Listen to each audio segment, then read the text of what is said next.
Fez um convite descuidado ou impensado. A mensagem de hoje é: nadou e morreu na praia do orgulho e da ostentação. O que é uma vida bem vivida? É aproveitar ao máximo todas as oportunidades e curtir a vida, porque a vida é curta? É dar muita risada, buscar ser feliz? É estudar muito para achar resposta dentro de nós?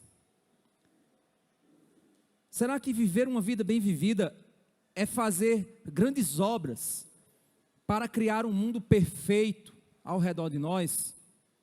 O que é uma vida bem vivida?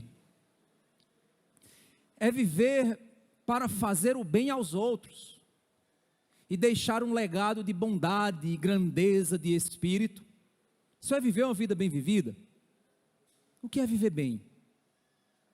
É isso agora que vai inquietar o coração do pregador em Eclesiastes.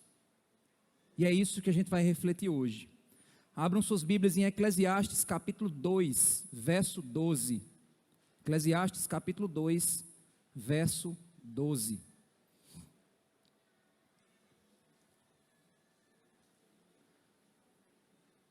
Primeiramente, o pregador ele vai começar expondo a resolução, a afirmação que ele faz como resultado do seu experimento ou intenção de pensamento, e ele a partir daí vai estabelecer sob qual perspectiva ele vai pensar. A resolução que ele estabelece, a afirmação que ele faz, nós encontramos no capítulo 2, no verso 12, na parte A do verso 12, quando ele diz: então passei a refletir sobre a sabedoria, a tolice e a falta de juízo. É essa a resolução, o que ele se propõe a fazer. Ele agora vai refletir sobre a sabedoria, viver como um sábio, sobre a tolice, viver como alguém tolo, ou viver como alguém louco, alguém sem juízo. Eu não estou me referindo à loucura como enfermidade, mas à loucura daqueles que cometem coisas que não deveriam fazer. Após ele passou então a refletir sobre a sabedoria e a tolice, a partir da perspectiva do que alguém poderia fazer após a morte do rei. É aqui que ele expressa uma preocupação em perceber a continuidade do seu legado após a sua morte. Ele vai pensar: viver de modo sábio ou viver de modo tolo, de modo louco? O que tem proveito? O que é melhor? Mas ele vai refletir a partir da perspectiva do legado, da vida dele. É aqui que ele lança com maior clareza a perspectiva de sua resolução. Ou seja, ele vai pensar nisso a partir de quê? A parte B do verso nos diz isso. O que poderá fazer o sucessor do rei? É o que ele diz. Então ele pensa: eu vou verificar se a sabedoria e a tolice, qual é o melhor caminho. Mas para verificar isso, eu vou observar a vida do rei, a minha vida. E o que vai acontecer após a minha partida com o rei que virá ocupar o meu lugar. Ou seja, eu vou refletir a partir da perspectiva de quem eu sou. Isso é igual a pensar, a quando nós pensamos sobre a vida, a nossa vida, e a casa que nós vamos deixar de herança para os nossos filhos.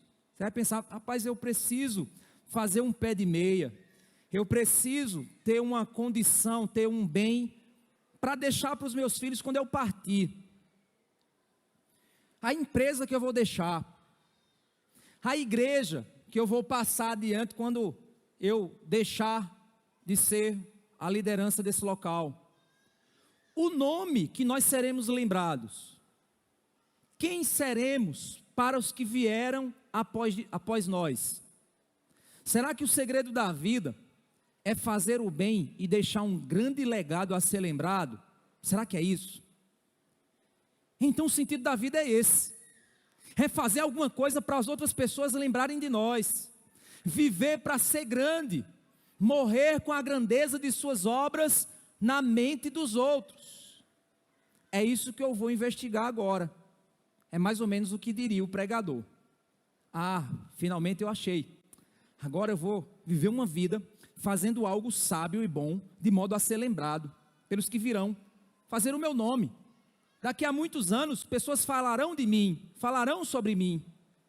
Mas aí Salomão lança a conclusão, isso é a resolução dele, tentar entender uma vida sábia e uma vida tola, tentar entender isso sob a perspectiva do rei, mas ele já lança logo a conclusão, porque nós não estamos aqui lidando com a história hollywoodiana, nós estamos lidando com um livro de proposições de sabedoria, e ele já lança a conclusão, na lata, no verso 12, na parte C, ele diz, o mesmo que outros já fizeram. Jogou um balde de água gelada. Ele chega à conclusão de que o seu sucessor fará o mesmo que outros fizeram. Creio que o sentido aqui é que não vai acontecer nada de novo ou impactante, mas a vida continua do mesmo jeito. A gente tem a impressão de que a gente vai fazer a grande diferença. Não, quando eu chegar ali, esse ministério não anda sem eu. Esse trabalho, esse emprego, essa função que eu exerço na empresa, se não for eu, não é ninguém. Tem gente até que pensa que para o seu cônjuge você é insubstituível. Depois que você morre, alguns meses depois, arrumou alguém para o seu lugar. É assim que funciona. E ele chega à conclusão de que tudo vai continuar do mesmo jeito. A presença e a ausência dele não vai quebrar o ciclo da vida. Como é que ele chega então a essa conclusão? É esse o ponto. Agora ele vai apresentar como foi que ele chegou a essa conclusão, qual foi o experimento que ele fez, o que foi que ele observou para chegar a essa conclusão tão depressiva. Vamos pensar? Ele aplica então o método do experimento. No verso 13 e o verso 14, ele vai então pensar sobre qual é então a melhor vida a ser vivida. É isso que ele vai pensar. Como viver uma vida boa, uma vida melhor, como viver uma vida que vale a pena ser vivida. Esse é o pensamento dele. O verso 13 e 14 ele apresenta exatamente isso. Então vi que a sabedoria é mais proveitosa do que a falta de juízo. Viver de modo sábio é mais proveitoso, vai trazer muito mais proveito do que viver uma vida de louco, uma vida de loucura. Ele já chega a essa conclusão. Assim como a luz traz mais proveito do que as trevas, e ele faz mais um comparativo. É muito melhor andar com uma lanterna na mão do que no escuro. É muito melhor andar no meio-dia, no matagal do meio-dia, do que no matagal da meia-noite. É essa a conclusão então que ele chega. É muito melhor ser sábio do que ser tolo. Isso é indiscutível. O verso 14 ele diz: o sábio tem os seus olhos bem abertos, enquanto o tolo anda em trevas. Ele percebe que sua vida foi melhor vivida por causa da sabedoria, pois a sabedoria trouxe luz ao caminhar dele, segurança para ele viver. É óbvio que é melhor ser sábio, para não ser enganado. É óbvio que é melhor ter sabedoria, para saber escolher. É óbvio que é mais sábio, é melhor viver sendo um sábio, para não cair no conselho dos ímpios, no caminho dos pecadores, na roda dos escarnecedores. Mas é muito mais bem-aventurado aquele que medita dia e noite na lei do Senhor, e faz da lei do Senhor a sua sabedoria. É muito melhor ser sábio, é claro. Por isso que a Bíblia diz que o temor do Senhor é o princípio da sabedoria. O princípio da sabedoria é temer a Deus. Você quer ser sábio? Quero, pastor, eu quero ser sábio, eu quero ser um homem sábio, eu quero ser uma mulher sábia. Primeiro, tema a Deus. Temer a Deus é reconhecer quem Deus é. Que Deus é grande, sábio, justo, santo, perfeito. E você não é isso. E reconhecer a diferença faz com que você reconheça a necessidade que você tem dele. Temer a Deus é temer a sua santidade, a sua justiça. E saber que se andar fora da linha, Deus julgará a sua vida, julgará o seu caminho. Temer a Deus vai te levar no caminho da sabedoria. Então, o princípio da sabedoria é temer a Deus. Ou então, como o Salmo 119 diz, como purificará o jovem o seu caminho? Como é que o jovem vai se manter puro? O texto diz, observando-o conforme a sua palavra. Como é que o jovem então anda corretamente? Se ele comparar a vida dele com a Bíblia e andar conforme a Bíblia.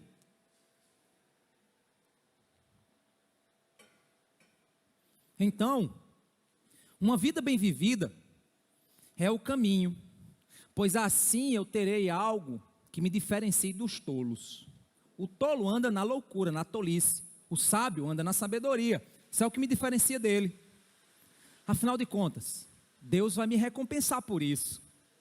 Eu estou andando bem, eu estou fazendo o que é certo, eu sou uma boa pessoa. Deus vai me recompensar por ser uma boa pessoa. Mas ele continua o seu experimento. Se ele concluiu agora que ser sábio é melhor do que ser tolo, que o sábio anda na luz e o tolo anda nas trevas, que o sábio vai cometer vai agir de modo a abençoar sua vida, e o tolo vai agir de modo a trazer juízo sobre ele, então é muito melhor ser sábio do que ser tolo, viver uma vida de luz do que uma vida de trevas, é melhor andar no claro do que andar no escuro. Essa é a conclusão. Então eu tenho vantagem, mas aí ele chega numa outra conclusão. Ele chega à conclusão de que, no verso 14, na parte B, depois que ele diz, o sábio tem os olhos bem abertos, enquanto o tolo anda em trevas. Aí ele diz, contudo, entendi que a mesma coisa acontece com ambos. O quê? Vamos entender? Ele vai perceber o fim da vida. Aí eu disse a mim mesmo, o que acontece com um tolo, acontece comigo também. De que adianta então ser sábio? Ele percebe que a morte vai chegar para ambos. Você pode ser a pessoa mais sábia do mundo, mas você vai morrer do mesmo jeito que a pessoa mais tola do mundo. Eu lembro de uma publicação de internet, eu já vi isso rodando várias vezes, de um monte de esqueletos. São vários esqueletos iguais, um do lado do outro, vários esqueletos. E aí, em cima de cada esqueleto tem uma palavra dizendo negro, rico, branco, pobre, evangélico, católico, budista. Mostrando que todos os esqueletos, independente de que eles eram, é o mesmo esqueleto. A morte vai unir todos nós no mesmo caminho, debaixo de 7 palmos. A diferença, obviamente, acontece entre o esqueleto de um homem e o esqueleto de uma mulher. Aí é indiscutível. Apesar de algumas ideologias dizer que não. Mas o esqueleto de um homem é diferente do esqueleto de uma mulher. É assim que se identifica após muitos anos se aquele é um homem ou uma mulher a partir do esqueleto. Mas não se sabe quem era, se era bom, se era ruim, se era negro, se era pobre, se era branco, se era... Não se sabe muita coisa. E aí, o caminho, já que a morte une o sábio e o tolo, mesmo que o sábio tenha uma vida mais vantajosa no sentido de viver na luz, mas a morte iguala, no fim das contas. Para que ser sábio se no fim vamos todos morrer? É aquela coisa que o adolescente explica para os pais, para que arrumar a cama se de noite eu vou dormir nela de novo? Aqui, vocês já pararam para pensar nessa lógica? Por que eu vou arrumar a cama se de noite eu vou dormir de novo? É uma lógica aí filosófica, você pode ficar pensando nisso aí. Mas é a mesma coisa, para que trabalhar tanto se a gente vai todo mundo morrer? Para que comer se no fim é a morte? E aí vai. Tantas outras coisas que você pode, de modo muito depressivo, pensar. Então o caminho é outro. O caminho agora vai ser o seguinte: buscar o legado. Já que sou sábio, eu vou fazer grandes coisas pelo meu próximo, e pelas próximas gerações. Eu vou fazer o seguinte: para encontrar o sentido de uma boa vida, uma vida bem vivida, já que eu sou sábio, vou aproveitar e fazer grandes obras, grandes coisas, e vou deixar o meu nome na história. Aí sim, viver uma vida bem vivida é isso, é fazer coisas para deixar o nosso nome na história. E aí ele chega à conclusão que a busca por ser impactante é somente adiar a morte na mente dos outros. Vou explicar por quê. O verso 16 ele diz, verso 15, vamos lá. Aí eu disse a mim mesmo: o que acontece com um tolo acontece comigo também. De que adianta então ser sábio? Então eu disse a mim mesmo que também isso era vaidade. Ou seja, buscar ser sábio para ser diferente do tolo, no fim das contas, vai levar ao mesmo fim, a morte. Então essa busca se torna vazia, se essa busca for para mudar alguma coisa a respeito daquilo que é debaixo do sol. Ser sábio, ser santo, ser correto, vai fazer você morrer do mesmo jeito. No fim de tudo, a sua vida vai um dia chegar ao fim. Então essa busca, a partir de uma perspectiva debaixo do sol, é vazia, quando não se pensa acima do sol. Essa é a grande questão de todo o livro. Eu quero relembrar isso para você.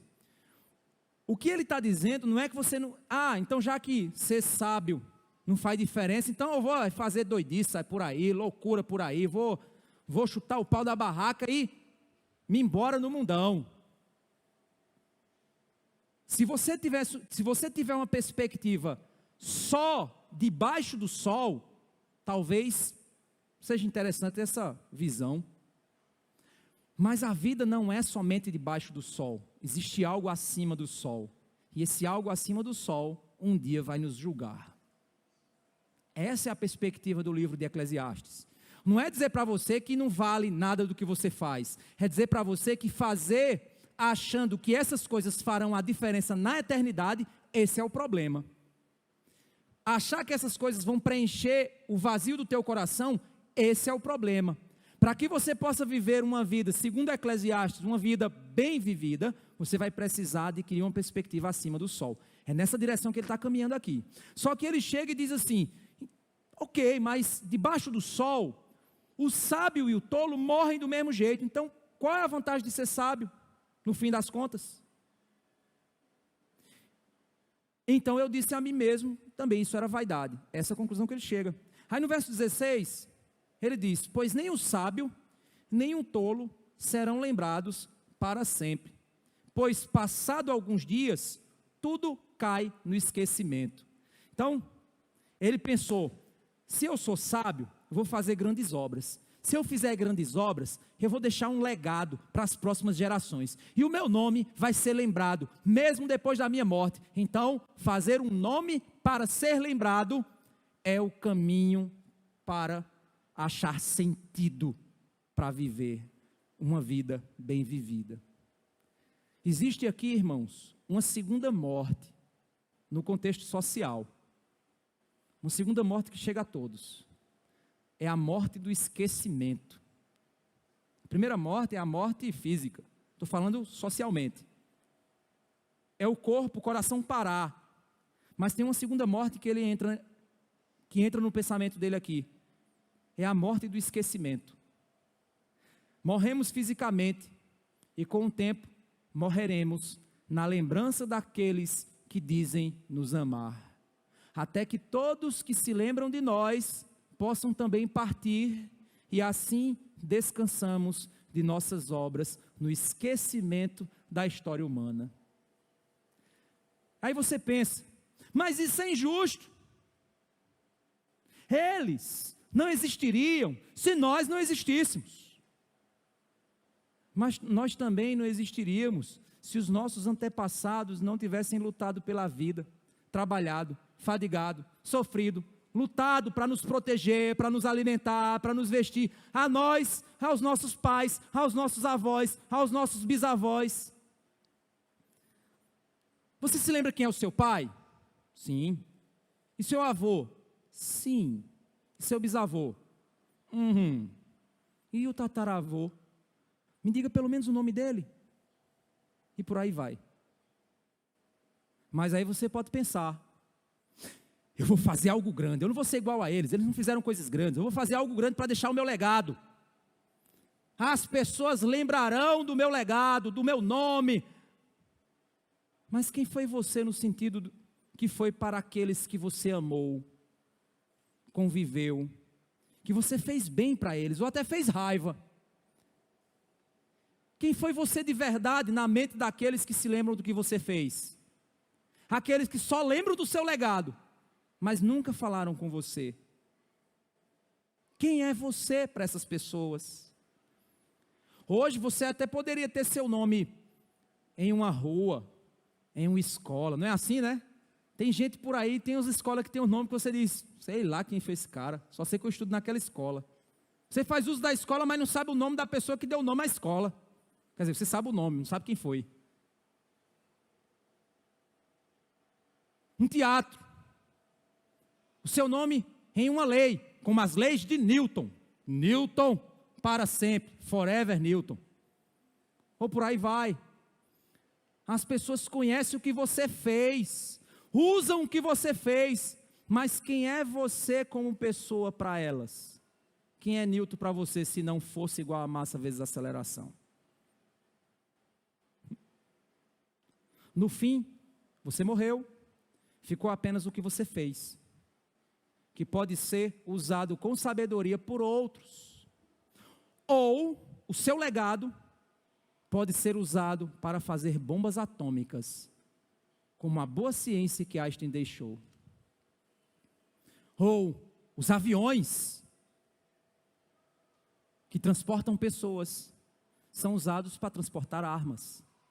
Ou o TNT, você sabe o TNT, não é aquele tecido não, estou falando da bomba, da substância que faz bomba. Ela abre crateras em estradas para fazer prosperar a nação, mas também ela derruba casa em guerras. As obras são as únicas coisas que ficam no fim. O que fazem com essas obras que você vai deixar, não depende mais de você. A casa que você suou tanto para construir pode ser motivo de briga e separação da sua família, dos seus filhos, no futuro. Não depende mais de você.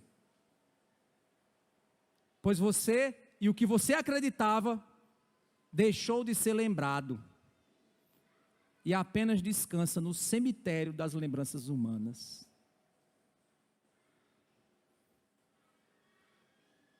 Gastar energia, gastar forças, gastar a vida para fazer grandes obras, para deixar um legado, como se você fosse maior que as suas obras. Como se as pessoas pudessem sempre acreditar no que você acredita, no que você vive, e vão continuar fazendo o que você faz. Não. Isso é o desejo, gente, do coração de muitos grandes homens e mulheres de Deus. É o desejo de grandes pessoas que criam seus filhos. Até os que lideram grandes corporações e missões, desde os menores até os maiores. É o sonho de todo mundo, deixar o seu legado.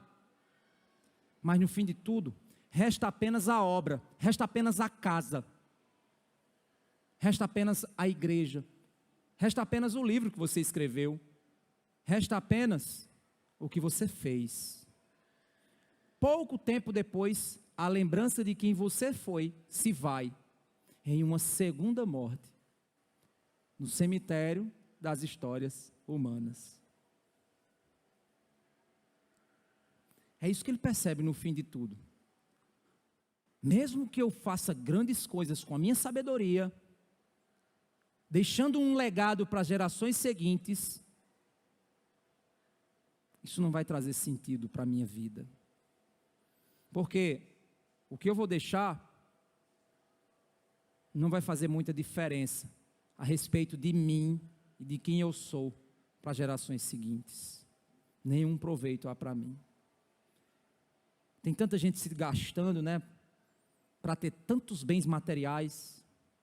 Tem tanta gente se destruindo por grandes projetos, ambições. Para quê? Essa é a grande questão. E aí, o pregador chega à dor da sabedoria. Lembra que ele falou? Que o que aumenta em conhecimento aumenta em dor? Pois dói. Dói ao perceber a verdade de uma vida perecível na história debaixo do sol. É a conclusão que ele chega no verso 17. Olha só. Vamos ler o 16 de novo? Pois nem o sábio, nem o tolo serão lembrados para sempre, pois passados alguns dias, tudo cai no esquecimento. O sábio morre do mesmo modo que o tolo. Por isso, perdi o gosto pela vida, pois me foi pesado demais o trabalho que se faz debaixo do sol. Sim, tudo é vaidade e correr atrás do vento. A conclusão dele é que ser sábio não traz para a vida um sentido debaixo do sol, preenchendo o vazio debaixo do sol. No fim, ser sábio me faz viver seguro, é verdade, mas no fim não preenche o vazio em mim. Uma vida de sabedoria é um bom caminho para viver bem, mas não é um caminho para a salvação. Deixa eu te explicar em que sentido eu estou dizendo isso. Uma vida sábia é uma vida de temor ao Senhor. É o princípio do saber. Ok. Segundo Provérbios, essa é a verdade. Este temor ao Senhor te faz entender que se você não se render a Cristo, essa existência pode até ser proveitosa. O temor ao Senhor é o princípio da verdadeira sabedoria, porque existem pessoas que são sábios, experientes, mas não possuem a sabedoria do alto. Você deve conhecer pessoas que foram muito honestas na sua vida, criaram seus filhos direitinho, fizeram tudo certinho, nunca tiveram o nome na praça negativado. Boas pessoas, mas isso não salva ninguém. Porque pela graça sois salvos, por meio da fé. Isto não vem de vós, é dom de Deus, não vem de obras, para que ninguém se glorie. Efésios capítulo 2, verso 8 e 9. O verdadeiro temor a Deus não é temer aos homens para não ser pego pela polícia e por isso ser uma boa pessoa. Não é temer a opinião popular e querer ser um homem honesto, trabalhador, bem centrado, para criar bem seus filhos e morrer farto de dias. Isso não salva ninguém. Uma vida sábia, verdadeiramente sábia, teme a Deus em primeiro lugar. Porque esse temor te faz entender que se você não se render a Cristo, essa existência pode até ser proveitosa, porque você está plantando no canto certo, pode até ser proveitosa, mas o vazio debaixo do sol vai consumir o nosso coração. O vazio debaixo do sol vai consumir o coração daqueles que não se entregaram a Cristo, mas até tentam uma vida de sabedoria. Vai consumir o coração ao ponto de nos manter perdendo o gosto pela vida, pela existência debaixo do sol. É essa perspectiva que ele está lançando aqui. Viver uma boa vida, fazer o bem, fazer o correto, construir grandes legados, pode até ser melhor do que viver uma vida de bagunça, de baderna, de desorganização que o tolo vive. Pode até ser melhor, mas se isso não tiver uma perspectiva eterna, ela é vazia. Se não tiver uma perspectiva eterna, essas obras vão produzir nada mais, nada menos que uma perca pelo gosto pela vida. Isso acontece com muito idoso, você sabia? Deixa eu te explicar por quê. Envelhecer após grandes obras é uma contagem regressiva para o descanso do verdadeiro sábio. Vou repetir. Envelhecer após grandes obras que você fez na sua vida, eu não estou falando grandes obras porque você construiu um prédio, não, estou falando grandes obras que um homem é capaz de fazer, criar seus filhos, educar cidadãos, que uma mulher pode fazer, que um jovem pode fazer. Grandes coisas, muitas vezes acontecem naquilo que o mundo despreza, mas é grande, tem impacto eterno, é algo bom, é algo criado por Deus. Envelhecer após as grandes ações da vida, para o sábio, é uma contagem regressiva para o descanso. Combati o bom combate, terminei a carreira, guardei a fé. Para mim está preservada a coroa da vida. É assim que o sábio pensa, o verdadeiro sábio pensa, quando está perto de descansar de suas obras. Para o que viveu uma boa vida de obediência aos bons costumes, tem muita gente que viveu uma vida de obediência aos bons costumes.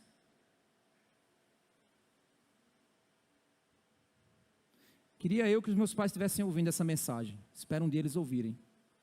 Meu pai criou seus filhos, sou um homem muito honesto, mas se meu pai não entregar sua vida ao Senhor Jesus, ele morrerá e irá para o inferno. Parece duro? Ah, mas tem tanta gente que se diz crente e é pior. Mas não é ser bom que leva para o céu. Tem tanta gente que depois que os pais morrem, o cara faz uma... Ai, só falta fazer um altar e se ajoelhar na frente. Era crente? Não. O que importa é a obra de Cristo. Qual foi a obra de Cristo na vida daquela pessoa?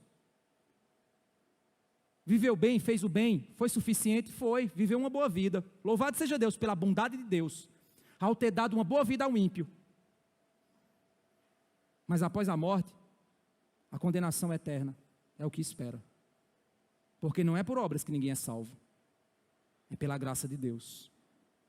E somente se render a Cristo e temer ao Senhor como princípio do saber é a verdadeira sabedoria. Para quem viveu então uma vida de bons costumes, tem muita gente que vive uma vida de bons costumes, meus pais vivem uma vida de bons costumes, pode até ser bem vivida, pois foi bem plantada, pode até ter uma boa velhice, mas no fim, o envelhecimento é apenas um martírio,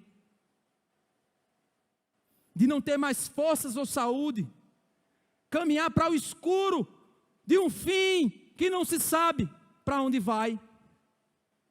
Mas eu vivi uma boa vida, mas eu fiz o bem, mas eu ajudei todos, mas eu criei meus filhos, mas eu. Envelhecer, para quem não tem perspectiva acima do sol, mesmo que tenha sido, entre aspas, sábio, feito boas coisas, é caminhar para o escuro. Do fim de uma trajetória que construiu com tanto esforço, com tanta paixão, mas ele sabe que está caminhando para encontrar-se com algo, com alguém, que não sabe se existe, ou se estará lá com os braços abertos, ou com espada na mão. Já viu essa pergunta? Pai, mãe, depois que você morrer, você vai para onde? Não sei, Deus é quem sabe, para o inferno. Essa é a resposta padrão de quem vai para o inferno. Porque a resposta padrão de quem é salvo é: pela graça, eu sou salvo, pela fé, eu não mereço, mas eu sou salvo. Não se engane, irmãos. Para quem vive uma boa vida, para quem até achou a sabedoria e vive uma vida honesta, uma vida correta, a velhice é apenas perder as forças para aquilo que construiu com tanto amor e zelo, com tanto cuidado e carinho, mas que é tirado dedo após dedo das suas mãos.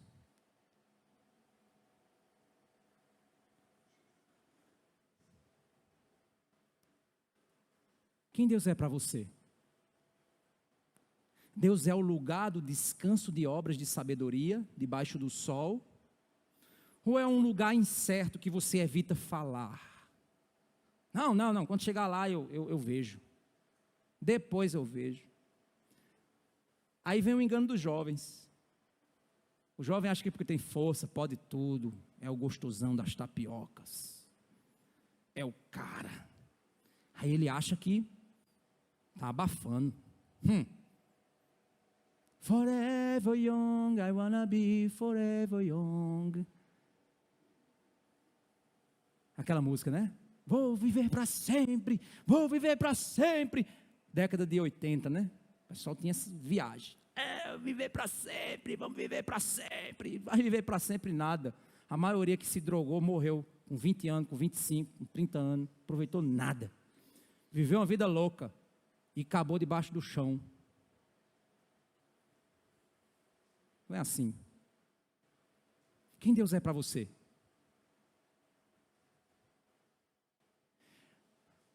É por isso que, se a gente for pensar, se o sábio, verdadeiramente sábio, a velhice é a contagem regressiva para o descanso, o honesto e correto viveu uma boa vida, mas a velhice é a contagem regressiva para o incerto.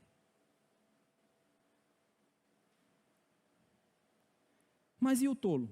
E aquele que nem foi sábio na vida e viveu as tolices do seu coração? Sabe o que é a velhice? É uma desgraça. A morte é estourar a bola do joguinho. É um blackout no parque de diversão. Que droga essa vida. Que droga envelhecer. Que droga morrer. Para quem é tolo é assim. Quem foi que deixou isso acontecer? Negócio de morte. Eu não quero nem falar disso. Deixa isso é coisa de comprar caixão. Não, eu nunca vou usar caixão. O tolo pensa assim: se eu me encontrar com quem deixou esse negócio de morte acontecer, eu vou dizer umas poucas e boas para ele. Deixa eu só encontrar esse cara. Sabe quem é que diz isso?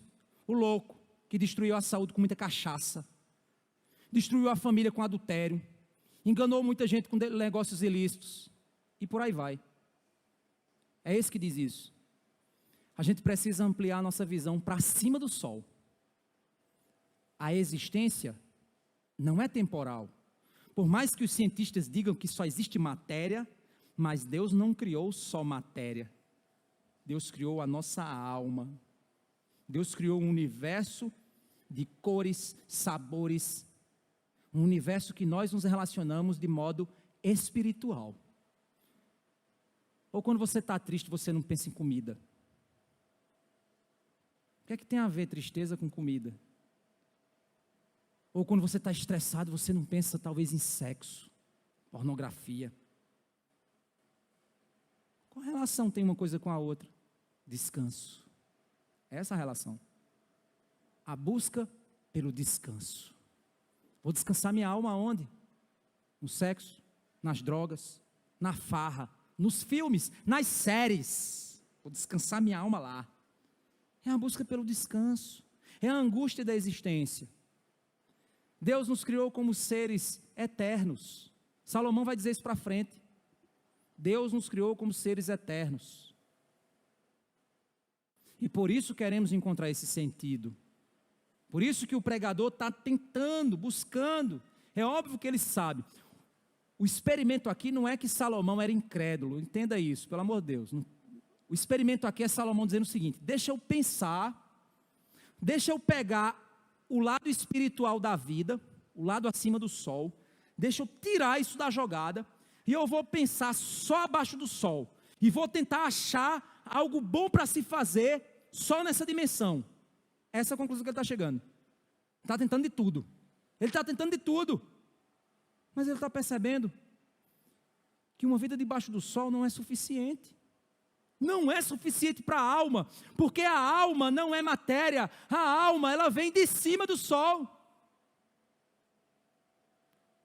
Por que é que tem tanto jovem hoje com transtornos dos mais diversos? Transtornos emocionais, ansiedade, depressão, suicídio, tanta coisa. Porque eles são seres transcendentes, querendo viver uma matéria, só matéria, só matéria. Uma vida tola, uma vida vazia. Eles tentam preencher com tudo e encontram nada.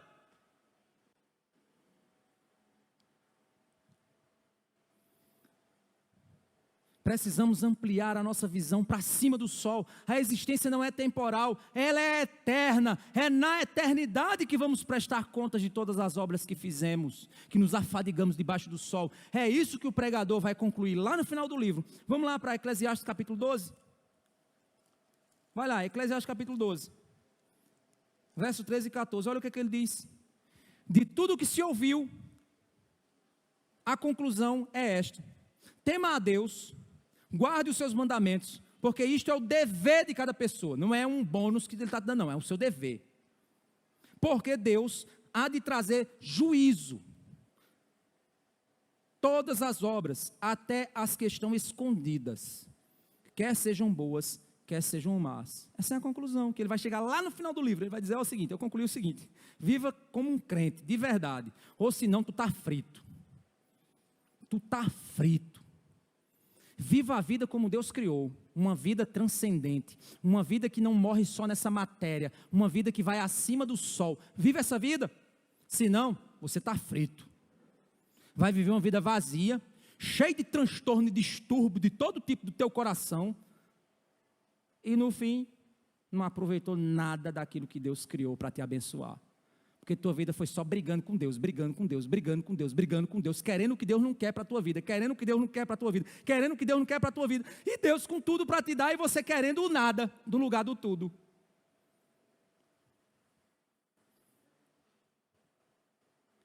É isso que Paulo vai lembrar para a gente. Como viver uma vida bem vivida. Abram suas Bíblias lá em Colossenses capítulo 3.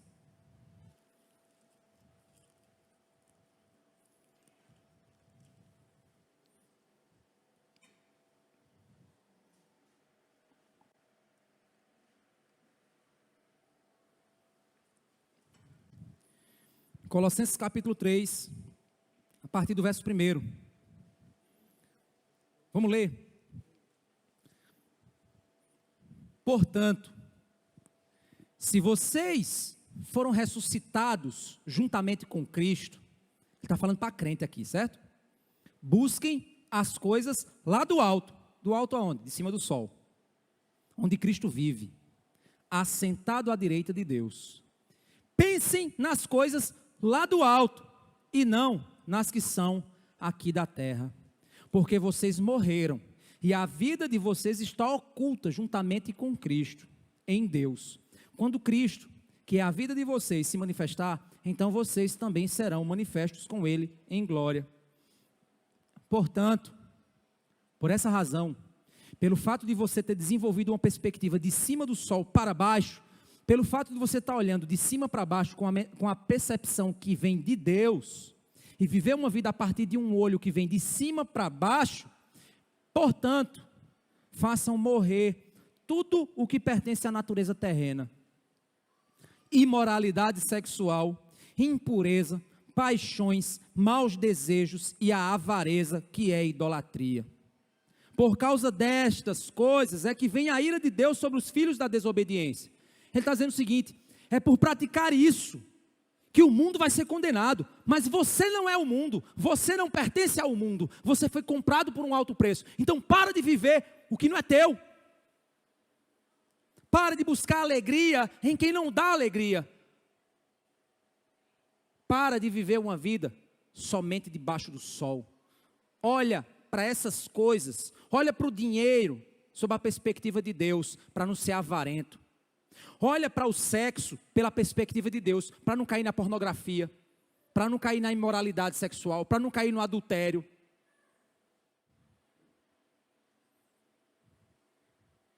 Olha o que é comer para a glória de Deus, para não cair no mau desejo da glutonaria. Olha o que é criar filhos sob a perspectiva de Deus, para você não virar um filhólatra, aquela pessoa que idolatra filho, que trata o bichinho e não sabe que é um pecador. Hoje eu postei no grupo aquela família era de crente, viu, gente? Ai, não, era no mundo, não, dentro da igreja. Dentro da igreja. Fica até pensando, será que aquele menino tinha um líder de adolescente? Pois é. Você pode ter um psicopata dentro da sua casa e você não sabe. Porque você está olhando, que bichinho, tão bonitinho.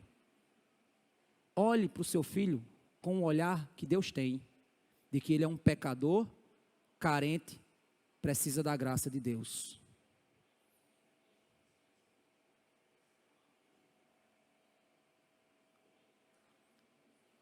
Verso 7, vocês também andaram nessas mesmas coisas no passado, quando viviam nelas.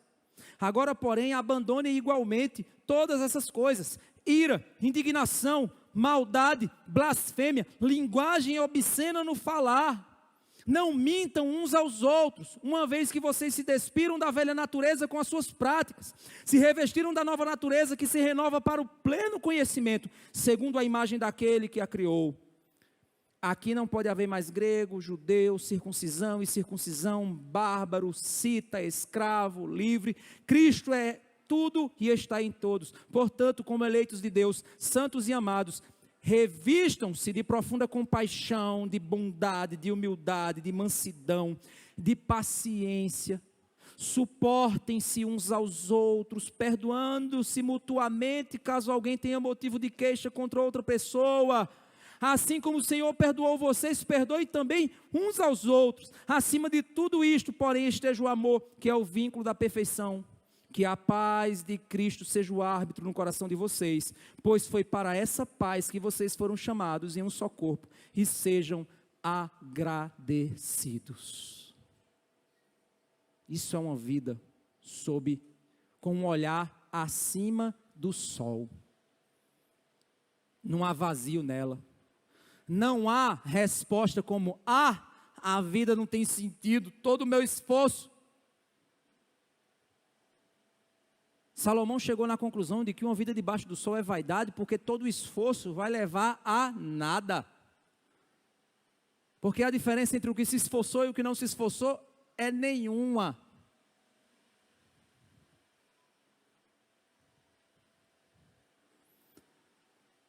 A vida de sabedoria é melhor do que a vida de tolice. Isso é a conclusão que o pregador chega. É melhor viver sabiamente, é fato. Construir uma vida plantando no lugar certo é bom. Plantou no lugar certo, você vai colher no lugar certo. Se você é uma pessoa honesta, trabalhadora, busca fazer as coisas certas, se você faz tudo direito, você pode até não ser crente, mas com certeza você vai viver uma boa vida. As pessoas vão falar bem de você, seus filhos vão dizer, meu pai era uma pessoa muito boa, minha mãe era uma pessoa muito boa. É verdade. Vai viver uma boa vida? Vai, mas não vai para o céu. Vai para o cemitério. Do mesmo jeito que todo mundo. Se você viver uma vida ímpia, aí nem se fala. Às vezes nem a velhice chega, porque destruiu o rim na juventude com a cirrose. O rim não, o fígado. Destruiu o pulmão com o cigarro. Destruiu o cérebro com a maconha. Talvez nem chegue no fim. Se envolveu com um crime organizado. Com 15 anos estava portando arma na cintura. Não fez a entrega da muamba que o cara pediu. Pipocaram você. Vida louca. Por isso que o tolo é muita loucura. Por isso que ele chama de falta de juízo. É muita falta de juízo você viver assim. É muita loucura você viver assim. Mas e aí qual é o caminho? O caminho é adquirir a verdadeira sabedoria, o temor do Senhor, que me faz entender que eu sou alguém condenado, que preciso da graça para ser salvo, porque de cima do sol veio alguém que me salvou, que pode me salvar de mim mesmo e me fazer enxergar a vida sob a perspectiva da eternidade. Pode até ser que você deixe um grande legado, você é um homem muito sábio. Você deixa um legado. Está lá, a gente tem aqui o Instituto de Educação Cristã Charles Spurgeon. Spurgeon não sabe nem quem a gente é, mas está lá. A gente colocou, nomeou pela história da pessoa, pelo que a visão que ele tinha. Nomeamos o Instituto porque entendemos que é uma visão interessante para se aplicar. Mas eu não sei quem foi Spurgeon, nem ele sabe quem eu fui. Tem uma frase do John Piper que ele diz assim: o que fazemos para Cristo vale eternamente. O que fizemos para nós vale somente nesse tempo.